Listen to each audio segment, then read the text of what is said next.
जय झूलेलाल। मुंहिंजो नालो आयुष जीवंजा आहे ऐं मां तव्हांजे साम्हूं हाणे अखाणी पेश कंदुमि जंहिंजो नालो आहे बुराई जे बदिले भलाई। हिकु दफ़े हिकु डाकू मरणी हालत में अस्पताल में दाख़िल थियो हुयो। जंहिं वार्ड में उहो दाख़िल थियो हुयो हुन वार्ड में हिकु दयावान नर्स कमु कंदी हुई। नर्स जी सुठी संभाल ऐं सेवा जे कारण डाकू ठीकु थियण लॻो।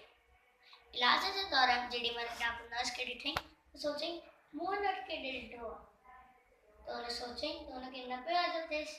तो उन जेॾीमहिल ॻाल्हाइण ॿोलाइण जहिड़ो थियो त उन नर्स खां पुछई मूं तोखे किथे ॾिठो आहे। नर्स माण्हू में मुश्की ऐं उतां हली वई। वरी पुछण खां पोइ बि नर्स न पई ॿुधाए।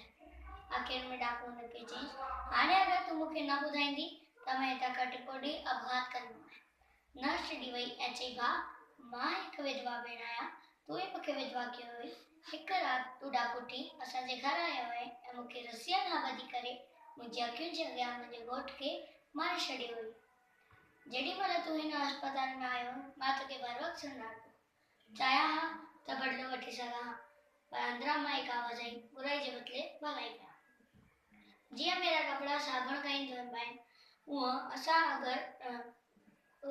अगरि बुरे माण्हू खां सुठे खां बर्ताव कयूं त असांजो मन बि साफ़ थींदो आहे।